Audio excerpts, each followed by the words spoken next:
औज़ुबिल्लाहिमिनश्शैतानिर्रजीम बिस्मिल्लाहिर्रहमानिर्रहीम। अस्सलामु अलैकुम डियर व्यूवर्स, एजुकेशनल सेंटर में आप सबको खुशामदीद कहता हूँ।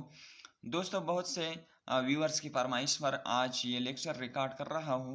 ये सिमेली, पर्सोनिफिकेशन, मेटाफर और इसके अलावा इलिट्रेशन के बारे में है। तो शुरू करते हैं। First number सिमेली। सिमिली को उर्दू में तशबीह कहा जाता है और ये जो है ये कंपैरिजन बिटवीन टू थिंग्स, यानी ये दो चीज़ों के मुआजिना है। मिसालों से हम अच्छी तरह समझ जाएंगे। फर्स्ट नंबर जो मिसाल है, द ग्रेट काली look as strong as an ox, यानी जो ग्रेट काली है ये एक इंसान है और ये किस तरह मजबूत है, ये आक्स की तरह मजबूत है। तो यहाँ पर हमने काली का मुआजिना किस चीज़ के साथ किया, आक्स के साथ। तो ये क्या है, ये सिमिल है, तशबीह है। Second number, after the examination student felt as light as a feather, यानी एग्जामिनेशन के बाद स्टूडेंट ने ऐसा महसूस किया जैसे पर, यानी पंख की तरह। तो यहाँ पर हल्का महसूस करना, रिलैक्स महसूस करना, उसका तशबीह क्या है, पिदर के साथ। तो ये भी क्या है, ये तशबीह है। थर्ड नंबर जो है, the glow of face was in as bright as sunshine, यानी जो चेहरे की जो चमक है वो किस तरह है, वो सूरज की रोशनी की तरह है। तो ये भी क्या है, ये भी सिमिली है, यानी तशबीह है। यानी चेहरे की जो चमक है उनका तशबीह किया गया है किस चीज़ के साथ, सनशाइन के साथ। तो ये भी क्या है, ये तशबीह है। द नेक्स्ट वन जो है, fourth number, the young Taimur as cute as kitten, यानी यंग तैमूर जो है वो इतना खूबसूरत है जिस तरह किटन, यानी पतंग की तरह। तो यहाँ पर तैमूर का जो खूबसूरत है वो पतंग के साथ किया गया है, उनका तशबीह। तो ये भी एक मिसाल है किस चीज़ का, ये भी तशबीह का मिसाल है। द नेक्स्ट वन, हम चलते हैं मेटाफर की जानिब।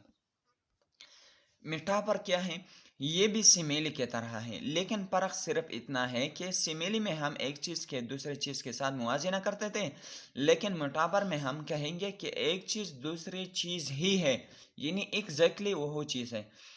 मिसाल नंबर एक, असलम शेर है, असलम शेर है, लेकिन यह देखिए असलम तो शेर नहीं बन सकता, लेकिन हमने एग्जैक्टली असलम को शेर कहा। अगर हम इस तरह कहेंगे कि असलम शेर की तरह है, तो ये भी फिर क्या है, ये तशबीह है, क्योंकि असलम की उनका जो मुआजिन है वो शेर के साथ किया गया, तो फिर इसको तशबीह कहेंगे। लेकिन अगर हम यहाँ कहेंगे कि असलम शेर है, तो फिर ये मेटाफर है। सेकंड नंबर जो है, तुम कोयल हो, तो इंसान तो कोयल नहीं हो सकता, लेकिन यहाँ पर हमने डायरेक्टली एक इंसान को कोयल कहा, तो ये क्या है, ये मेटाफर है। थर्ड नंबर जो है, तू दुब है, यानी आप दुब है, तो ये जो है ये तो इंसान तो दुब नहीं बन सकता, लेकिन डायरेक्टली हमने इंसान को दुब कहा। द नेक्स्ट वन जो है, इंग्लिश में मिसालें देखें। My teacher is an angel, मेरा उस्ताद जो है वो फरिश्ता है। तो इंसान यानी इंसान तो फरिश्ता नहीं बन सकता, लेकिन डायरेक्टली हमने यहाँ टीचर को क्या कहा, एंजल कहा। द नेक्स्ट वन जो है, you have a heart of gold, यानी आपका जो दिल है वो सोने के है। तो यहाँ पर सोने का, अगर इंसान का दिल सोने से बना तो वो तो इंसान नहीं रह सकता, वो तो फिर मरेंगे। लेकिन यहाँ पर हमने डायरेक्टली एक दिल को क्या कहा, यानी सोना कहा। तो ये क्या है, ये मेटाफर है। नेक्स्ट मिसाल की तरफ जाते हैं।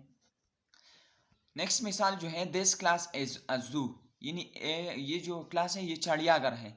तो क्लास जो चिड़ियाघर नहीं होता, लेकिन बाद जो टाइम जब टीचर क्लास में आता है तो ये क्या, देखिए ये जो क्लास है ये क्या है, ये चिड़ियाघर है। तो हमारे साथ ये जो मिसालें थे ही मेटाफर की थे। मेटाफर और सिमिली की मेन डिफरेंस ये है कि एक चीज़ की दूसरी चीज़ के साथ मुआजिना करना simile, and the metaphor exactly उसको वही चीज़ कहना, ये मेटाफर कहलाता है। इलस्ट्रेशन की तरफ आता है। When a consonant word repeated in a sentence, जब एक consonant word जो है वो रिपीट हो जाए है एक जुमले में। For example, having the same first consonant sound, उसका जो फर्स्ट वर्ड होगा उसका साउंड जो है वो consonant होगा और रिपीट होगा। एग्जाम्पल को बहुत अच्छी एग्जाम्पल है। Peter Piper pickled a pickled paper. A Peter pickled a pickled paper. Where the pickled paper Peter Piper pickled. तो यह देखिए पी बार बार इस्तेमाल हुआ है। तो ये जुमला जो है, ये पैराग्राफ जो है, ये मुकम्मल तौर पर किस चीज़ का है? ये इलिट्रेशन का है। ये तो बहुत इजी है। सेकंड मिसाल को देखिए, A good cook who cookies as much cookies is a good cook cookies। तो यहाँ पर सी जो है ये बार बार रिपीट हुआ है, तो ये क्या है? इलिट्रेशन है। The third number my dear dear as dear. तो ये भी क्या है? इलिट्रेशन। डी बार बार कॉन्सोनेंट साउंड वाला लफ्ज जो है बार बार इस्तेमाल हुआ है, तो ये क्या है? इलिट्रेशन है। The next one, fourth number, little Laxman like lychee. Little Laxman like lychee. तो यहाँ पर एल जो है ये बार बार रिपीट हुआ है, तो ये जो है ये क्या है? इलिट्रेशन है। The next one, Kiran kids kept playing. तो यहाँ पर के जो है ये बार बार रिपीट हुआ है, तो ये क्या है? ये इलिट्रेशन का मिसाल है। तो अगर आपको, मैं यकीन करता हूँ कि अगर इसके बाद आपको इलिट्रेशन, मेटाफर और सिमिली का जो भी सेंटेंस आए तो डायरेक्ट आपको करेक्ट ऑप्शन पर टिक मार करेंगे। तो चलता है नेक्स्ट पर्सोनिफिकेशन के जानिब।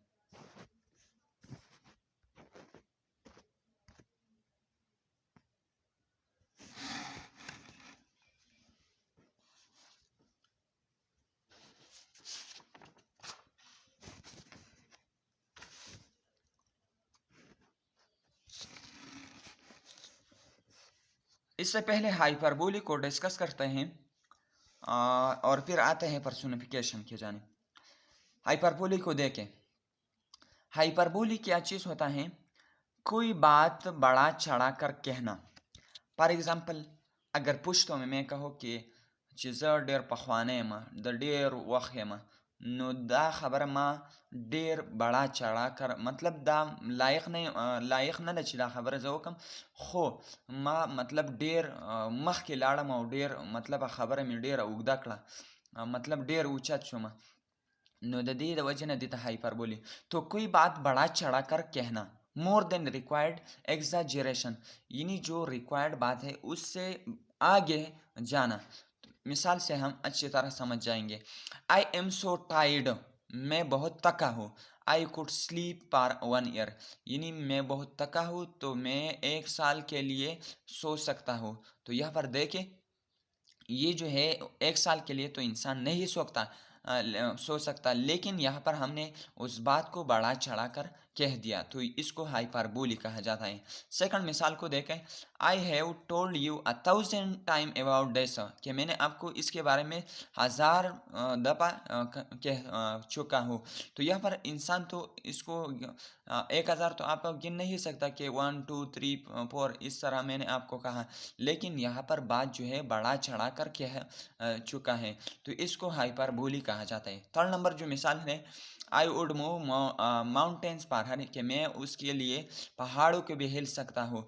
तो ये जो है ये पहाड़ तो इंसान नहीं हिला सकते, अगर ताकत है तो हिल ले, लेकिन यहाँ पर हमने इस बात को बढ़ा चढ़ा कर कह दिया, तो ये क्या है? ये हाइपरबोली है। मेरा हाथ में जो है थोड़ा सा प्रेशर है, तो मसला होता है वीडियो रिकॉर्डिंग में। लेकिन चलते हैं next, personification.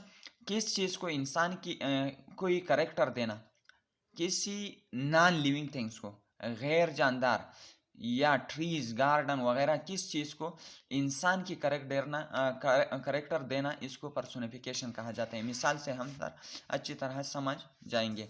The garden plant change their class, यानी जो बाग में प्लांट है उन्होंने अपने यानी अपने कपड़ों को चेंज किया। तो यह देखिए, गार्डन प्लांट यानी पौधे जो है वो तो अपने कपड़े नहीं चेंज कर सकते, लेकिन हमने यहाँ पर करेक्टर दिया किस चीज़ को? प्लांट को, यानी पौधों को। किस चीज़ की? इंसान की। तो इसको कहा जाता है पर्सोनिफिकेशन। ये बहुत इजी है। द सन स्माइल, यानी सूरज ने मुस्कराया। तो सूरज तो मुस्कुराता नहीं, लेकिन यहाँ पर हमने इंसान की जो करेक्टर है ये, यानी मुस्कराना, तो उसको हमने दिया किस चीज़ को? उसको यानी ये जो है हमने दिया है सन को। The next one, the moon smile, तो चांद तो मुस्कुराते नहीं, लेकिन हमने इसको करेक्टर दिया है इंसान का। द नेक्स्ट वन जो है लास्ट वन, इमेजरी, ये भी आता है बार बार। इमेजरी किसी चीज़ की आवाज़ शक्ल या जायक़े के बारे में दिमाग में ख़्याल आना इमेजरी कहलाता है। द चिल्ड्रन आर क्राइंग, यानी बच्चे जो है वो रोते हैं, तो उसकी रोने जो अंदाज़ है उसका ख़्याल आपके दिमाग में आता है, तो इसको इमेजरी कहा जाता है। The boys are playing cricket, यानी जो लड़के हैं वो क्रिकेट खेलते हैं, तो यहाँ पर जो क्रिकेट की जो अंदाज़ है, यानी एक शख़्स वो बॉलिंग करेगा, दूसरा बैटिंग करेगा, एक फील्डिंग करेगा, तो उनकी जो एक्टिविटी है, उनका जो सरगर्मियाँ है वो आपके दिमाग में आएंगे कि ये ऐसा होता है, कि ये ऐसा होता है, तो इसको इमेजरी कहलाता है। तो डियर व्यूअर्स, ये थी some of the figure of speech जो कि मैंने आपके साथ शेयर की। अगर आपको वीडियो पसंद आई है तो लाइक, शेयर और सब्सक्राइब करना मत भूलिएगा। Thank you so much for watching. वस्सलाम।